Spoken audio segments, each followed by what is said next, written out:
Hello. चलिए जल्दी से अब हम कंटिन्यू कर रहे हैं एफओआई का पार्ट 5 बेसिकली, जहां पर हम नेक्स्ट सेट ऑफ क्वेश्चंस थोड़ा सा डिस्कशन करेंगे। चलिए एक बार quickly let's read through some questions. Question number 25 आज जो अब हम डिस्कस करना स्टार्ट कर रहे हैं। We are starting with question number 25। Right. So before we begin, please make sure you like the video, you have subscribed to our channel, right? And do share the videos with your friends so that everybody can benefit from what we are doing out here. चलिए आप यहाँ पे देख सकते हैं that हमें question में given है that an investor is considering to invest in equity shares of ABC Limited. The following information is available in respect of share. Standard deviation आपको मार्केट का क्वेश्चन में गिवन है। आपको क्वेश्चन में correlation coefficient दे रखा है, right. आपको question में स्टैंडर्ड डेविएशन और शेयर दे रखा है। आपको आरओआई बता रखा है गवर्नमेंट सिक्योरिटीज का। आपको रिटर्न ऑन मार्केट पोर्टफोलियो दे रखा है, राइट। आपको क्वेश्चन में रिक्वायर्ड है कि आप यहाँ पर बेटा ऑफ द शेयर निकालिए एंड आपको क्वेश्चन में बोला है एक्सपेक्टेड रेट ऑफ रिटर्न निकालिए। तो आप जैसा कि यहाँ पे ऑलरेडी जानते हैं कि अगर मुझे क्वेश्चन में बेटा निकालना है तो बेटा का फॉर्मूला क्या होता है। बेटा का फॉर्मूला, इसको हम ऐसे बी से रिप्रेजेंट करते हैं, इसका फॉर्मूला होता है correlation coefficient into standard deviation of the share upon standard deviation of the market. In the given question, it is given to you standard correlation coefficient given to you as 0.8, standard deviation of the share given to you as 2.8%, and standard deviation of the market given to you as 2.3%. Right? Am I correct? कोई problem तो नहीं है यहाँ तक? तो हमने बस इसको कैलकुलेटर में सॉल्व करना है and we get the figures.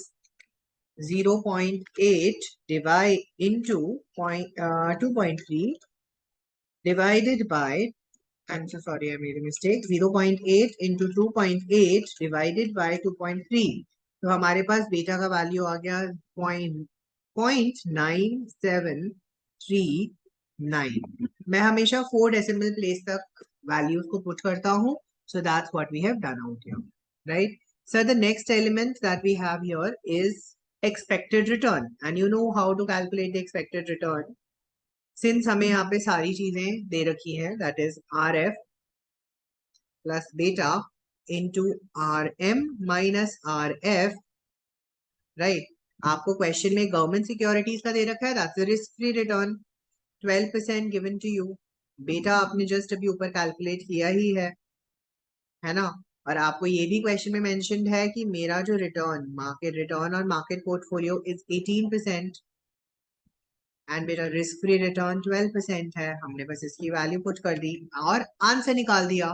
तो अगर आप देख सकते हो it's going to be 0.18 minus 12 into 0.9739 plus 12. So answer comes out to be 17.8434%. Right? Somewhere around the same figures पे हमारा आंसर आ रहा होगा, right? कोई प्रॉब्लम तो नहीं है। Coming to the next question, question number 26. Question number 26, moving to the next set of questions. Question number 26 हमें बोलता है that Miss Sheila, an investor, is holding a security offering 16% return. मतलब हमारा जो रिटर्न है वो 16% है, राइट?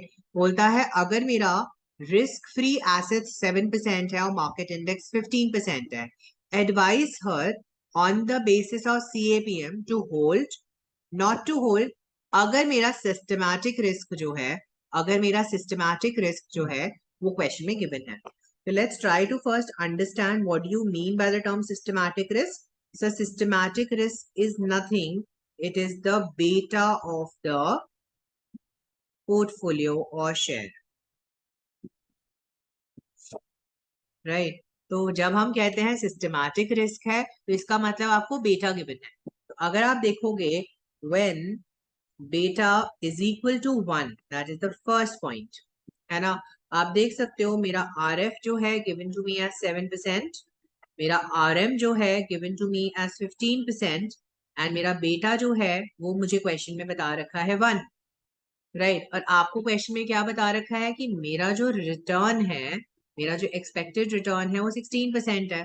सर हम इन तीन फिगर्स को यूज करके सीएपीएम से हम सीएपीएम से एक्सपेक्टेड रिटर्न निकाल लेते हैं, right. Return based on CAPM model, right? So we can say that R is equal to RF plus beta into RM minus RF, which can be systematically written as 7% plus 1 into 15 minus 7, right? Which is equal to 15%, right? आप देख सकते हो बेटा, मेरा जो R है, it is less than the expected return. मेरा जो रिटर्न सीएपीएम के हिसाब से आ रहा है, वो रिटर्न जो है वो मेरा एक्सपेक्टेड रिटर्न से कम है। मेरा एक्सपेक्टेड रिटर्न 16% है ना, given to me in the question, right. तो एक्सपेक्टेड रिटर्न से कम है, तो hence we can conclude that hence we can conclude that miss Sheela should hold the share, right? Should hold the share, security or share till its return increases. ठीक है ना? जब तक उसका रिटर्न इंक्रीज नहीं होता तब तक उसे ये होल्ड करके रखना चाहिए, राइट। सेकेंड पॉइंट क्या कहता है बेटा? सेकेंड पॉइंट में हमें बोला है व्हेन द बीटा का वैल्यू है 0.6, अगेन रेफरिंग टू, या हम लिख सकते हैं as per CAPM, as per CAPM हम यहाँ पे मेंशन कर देंगे R is equal to 7% plus 0.6 into 15 minus 7%, right. तो आप देख सकते हो मेरा जो R है that comes out to be 15 minus 7 into 0.6 plus 7, that gives you 11.8%। बेटा अगर आप देख सकते हो केस नंबर 2 में मेरा क्या आ रहा है, 7.2% आ रहा है। तो जल्दी से बताइए मिस शीला को क्या करना चाहिए? Miss Sheela should hold on to the security, right? हम ऐसा क्यों कर रहे हैं? Because R is less than the expected return, right? Next case number 3, third point हमें क्या बोल रहा है? थर्ड पॉइंट में बोल रहा है बेटा की वैल्यू 1.5 है ना? तो as per CAPM R is equal to 7% plus 1.5 into 15 minus 7%।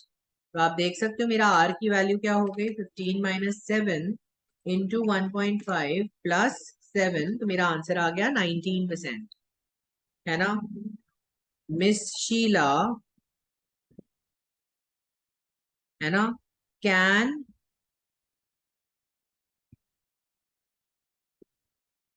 या हम इसको लिख सकते हैं may not hold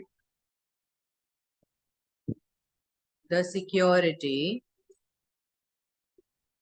as R is greater than expected return, right. तो यहाँ पर हमारा सिंपल एक हमारा यहाँ पर एक बेसिक कैलकुलेशन हम यहाँ पे प्रेजेंट कर सकते हैं। Am I clear? कोई प्रॉब्लम यहाँ तक होना नहीं चाहिए। आई होप ये एलिमेंट यहाँ पर क्लियर होगा, राइट। क्वेश्चन नंबर 27 पे हम मूव ऑन कर रहे हैं। चलिए जल्दी से we are starting with the discussion of question number 27। तो अगर आप देख सकते हैं क्वेश्चन नंबर 27 में आपको क्या क्या दे रखा है। आपको बता रखा है कि एक इन्वेस्टर है जिसके पास में दो स्टॉक्स हैं, पहला अल्फा स्टॉक, दूसरा ओमेगा स्टॉक उसके पोर्टफोलियो में। बेटा आपको ये बता दिया कि प्रोबेबिलिटी क्या है। तीन इकोनॉमिक कंडीशंस मेंशन करी हुई हैं, गुड, नॉर्मल, वर्स, और उसके बेस पे आपको प्रोबेबिलिटी प्रोवाइड करी हुई है of the alpha, omega and market return, right. आपको बोला है कि हमारा जो risk free rate of return है, जो भी रिस्क फ्री रिटर्न है वो आपको बताया है 8% है। और सीएपीएम के मॉडल से अज्यूम करना है कि सीएपीएम कंडीशन ट्रू है। आपको बोला है क्या, इन्वेस्टर आपसे पूछा गया है कि क्या इन्वेस्टर को कंटिन्यू करना चाहिए, continue to hold the same stock और नॉट, राइट। अगर आप देखोगे बेटा, इस क्वेश्चन को स्टार्ट करने के लिए मुझे सबसे पहले तो एक्सपेक्टेड रिटर्न निकालना पड़ेगा। और एक्सपेक्टेड रिटर्न में कैसे निकालूंगा? एक्सपेक्टेड रिटर्न निकालने का फॉर्मूला होता है कि मैं प्रोबेबिलिटी को रिटर्न से मल्टीप्लाई करने वाला हूँ, राइट। तो आप देख सकते हो, सबसे पहले तो मैं कैलकुलेशन करने वाला हूँ एक्सपेक्टेड रिटर्न। तो मैं यहाँ पे हेडिंग डाल देता हूँ कैलकुलेशन ऑफ एक्सपेक्टेड रिटर्न, ठीक है। अगर आप देख सकते हो, मैंने यहाँ पे कंडीशन लिख दी। सबसे पहले तो मैंने यहाँ पे कंडीशन लिख दी। आपको 3 कंडीशंस गिवन है, गुड, नॉर्मल एंड वर्स। और आपको तीनों कंडीशंस की प्रोबेबिलिटी मेंशन्ड है। Probability is 0.30, 0.20 and 0.50, right. अगर आप देख सकते हो, मैं यहाँ पे सबसे पहले क्या करूंगा, मैं यहाँ पे अल्फा स्टॉक का रिटर्न्स लिख देता हूँ, 21%, 12% एंड -8%। तो अगर आप देख सकते हो, मैंने यहाँ पे क्या करा सर, मैंने निकाला यहाँ पे प्रोबेबिलिटी अल्फा, ठीक है। मैंने प्रोबेबिलिटी को अल्फा से मल्टीप्लाई किया। That would B 21 into 0.3, that would B 6.3%, right. 12 into 0.2%, that would be 2.4%, and lastly we have 8 into 0.5%, that would be -4%, right. अब आप देख सकते हो, मुझे इसका टोटल करना है 6.3 + 2.4 -4, आंसर आ गया 4.7%। तो सर ये जो 4.7% है, ये मेरा एक्सपेक्टेड रिटर्न ऑफ अल्फा ए है, ए का एक्सपेक्टेड रिटर्न है। सर नेक्स्ट मैंने किया omega.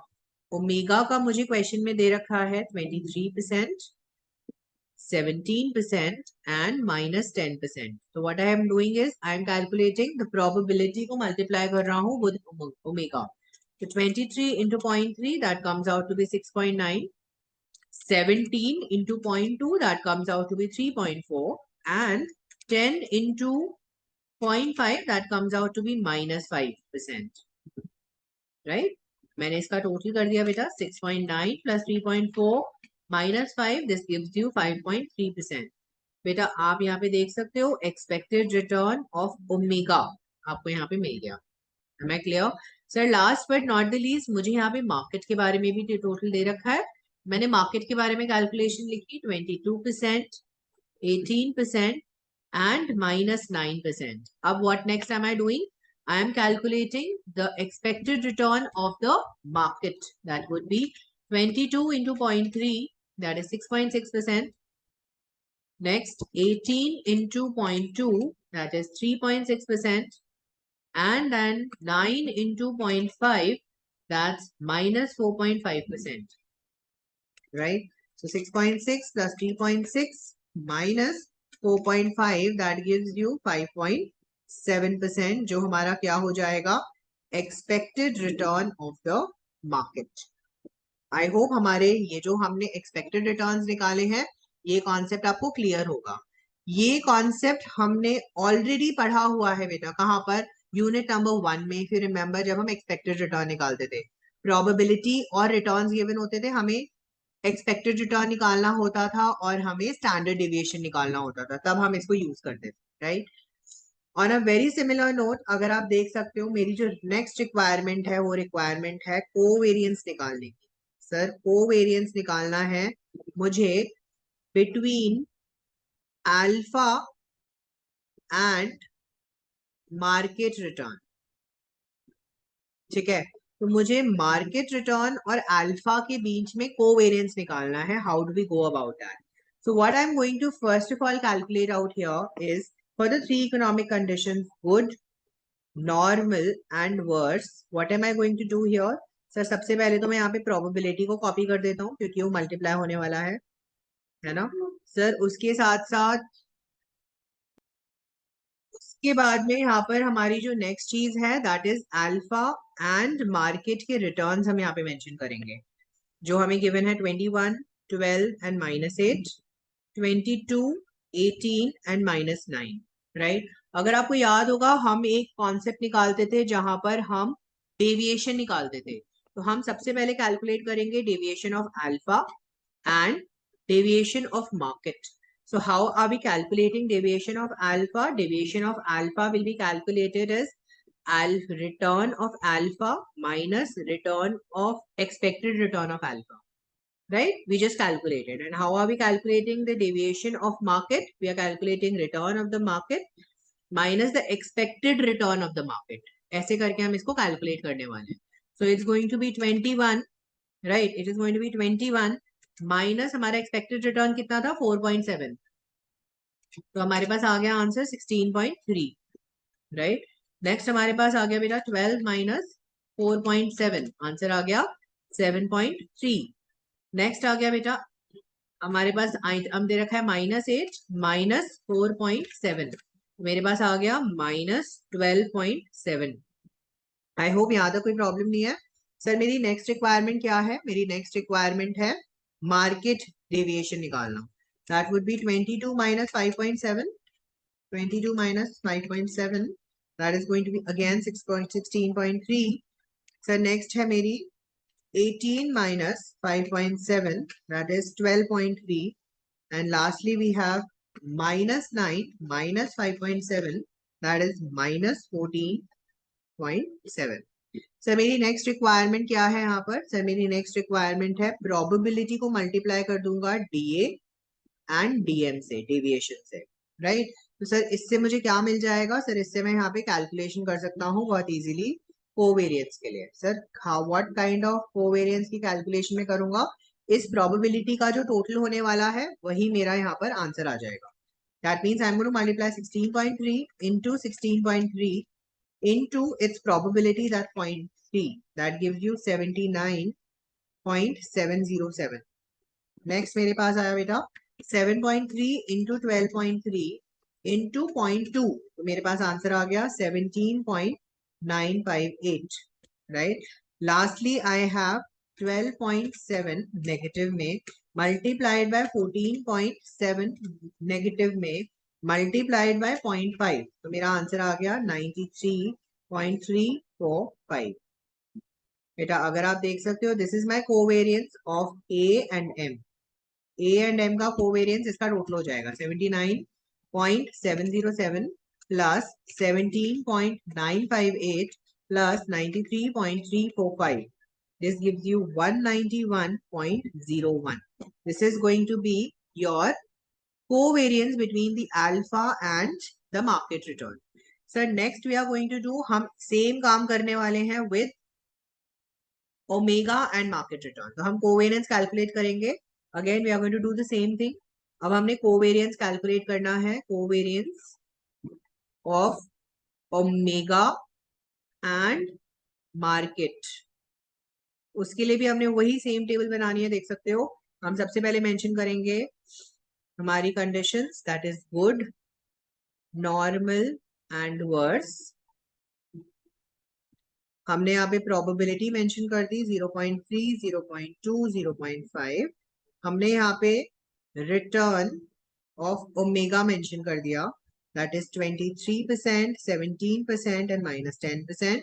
And return of market mention कर दिया, that is 22, 18 and -9. Sir next मैंने क्या किया? डेविएशन ऑफ ओमेगा निकाला. सर आपको पता है ऑलरेडी मेरा एक्सपेक्टेड रिटर्न था 5.3%, है ना. अगर आप देख सकते हो आर ओ बार क्या था 5.3% एंड आर एम बार क्या था? आर एम बार मेरा था 5.7%. राइट. अभी हमने ऊपर कैलकुलेट किया, तो हमने बस उन्हीं के बेसिस पे इन दोनों को कैलकुलेट करा. और लास्ट स्टेप मेरा क्या होगा? Probability into DO into DM. Right. हमने बस कैलकुलेशन कर ली, वी गॉट आवर आंसर. तो डीओ आपका देख लो क्या होगा. Sir DO will be 23 minus 5.3, that is 17.7. 17 minus 5.3, that would be 11.7.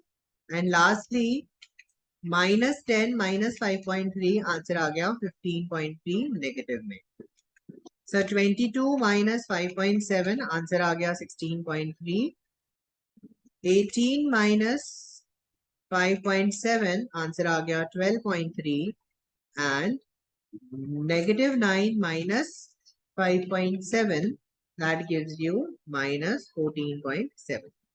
Sir हमने केवल मल्टीप्लाई किया 0.3 into 17.7 into 16.3. So this gives you 86.553. Next 0.2 into, right, 0.2 into 11.7 into 12.3. That's going to give you 28.782. Lastly, we have 15.3 negative into 14.7 negative into 0.5. That's going to give you 112.455 in a positive figure. Sir, इसका जो total आएगा वो होगा मेरा omega and market का covariance, which is 86.553 plus 28.782 plus 112.455, which is going to be 227.79. I hope कोई problem नहीं है, जल्दी बता दीजिए. यहां तक मेरे ख्याल से क्लियर होना चाहिए, राइट.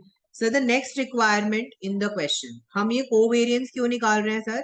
क्योंकि कोवेरियंस की जरूरत है हमें बेटा निकालने के लिए. बेटा, हमें बेटा निकालने के लिए कोवेरियंस की जरूरत है, क्योंकि आपको पता है दैट मेरे बेटा का फॉर्मूला क्या होता है. बेटा का फॉर्मूला होता है कोवेरियंस, है ना, divided by variance of the market. ठीक है ना. तो अगर आप देख सकते हो मैंने यहाँ पे कोवेरियंस निकाल लिया है, अल्फा का भी ओमेगा का भी. अब मेरी रिक्वायरमेंट क्या है? मेरी यहाँ पे रिक्वायरमेंट है वेरियंस निकालना, मार्केट की वेरियंस निकालना. तो मेरा जो नेक्स्ट कैलकुलेशन होने वाला है वो क्या होने वाला है? Calculation of variance of market return. Market return का वेरियंस निकालना. सर वेरियंस कैसे निकलता है ये आप ऑलरेडी चैप्टर 1 में पढ़ चुके हो. वैसे एक बार हम क्विक किसकी रिवीजन कर लेते हैं.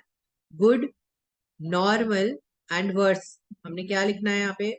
सर हमने यहाँ पे प्रोबेबिलिटी लिखना है 0.3, 0.2, 0.5. सर नेक्स्ट स्टेप क्या करना है? सर मैंने यहाँ पे मार्केट रिटर्न लिख देना है. मार्केट रिटर्न कितना है मेरा?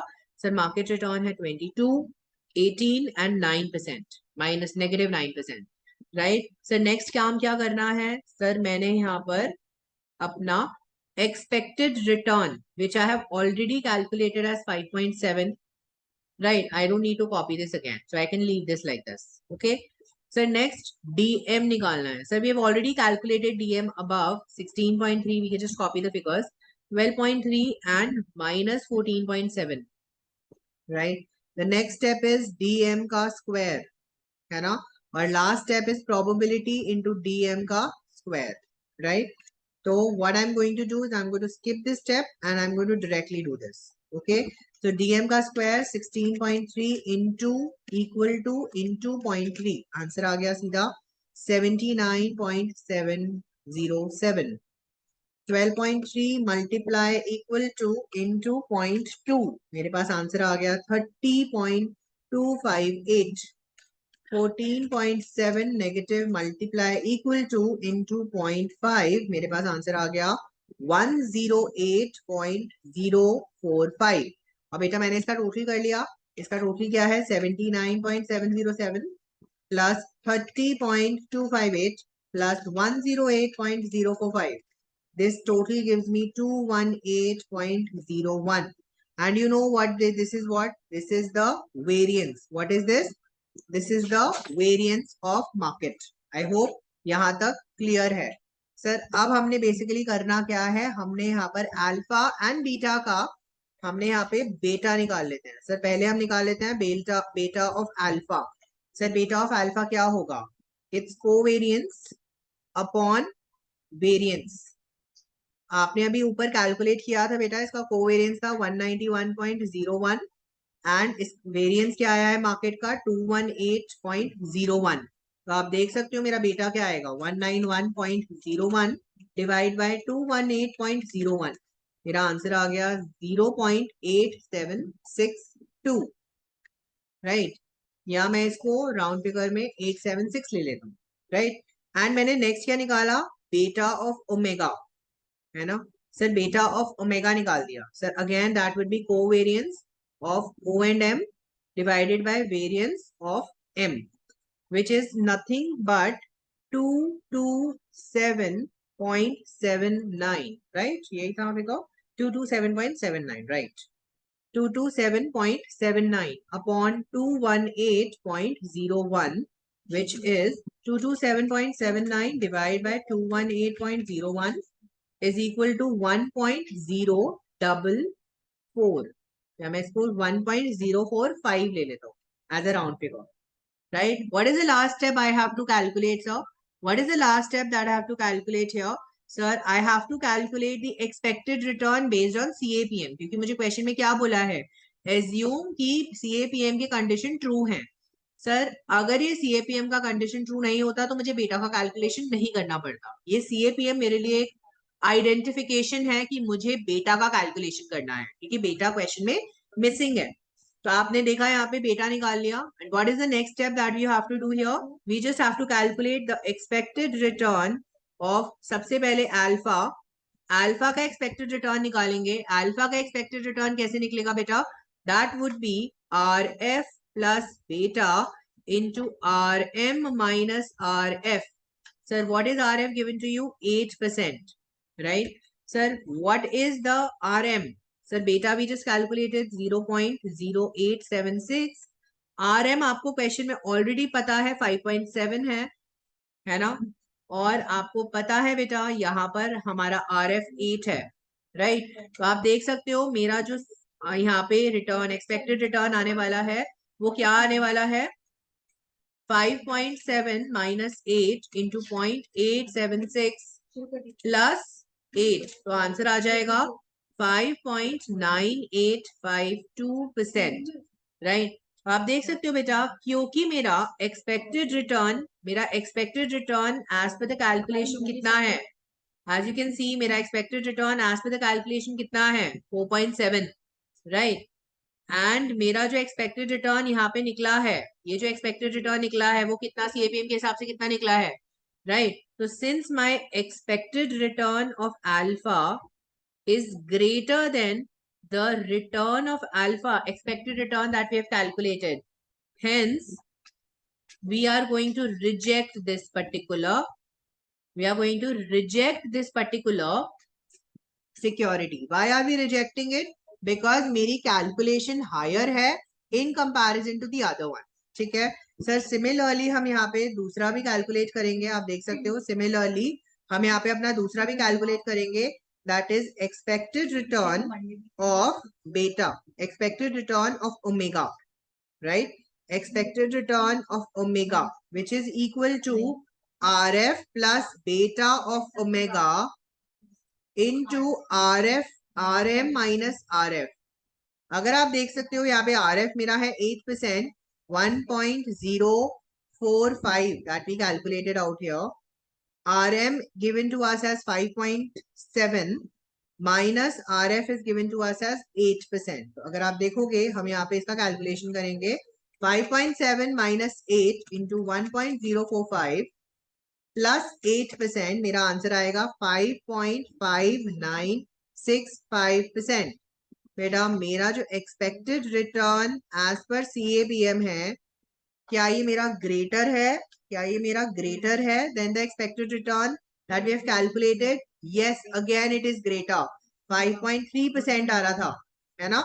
It is again greater. तो ये मेरा फिर से ग्रेटर है than the expected return that we calculated, है ना? O bar. Hence we are going to reject it. Sir हम कब इसको एक्सेप्ट करेंगे? हम इस पर्टिकुलर स्टॉक को कब होल्ड करेंगे? इन्वेस्टर कब कंटिन्यू करेगा होल्ड करना? सर अगर मेरा एक्सपेक्टेड रिटर्न इक्वल होता या लेस देन होता CAPM वाले अमाउंट से, तभी हम इसको होल्ड करते और इसको पुट बैक करते.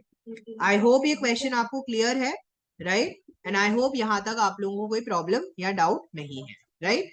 We are going to continue to the next question, that is question number 28.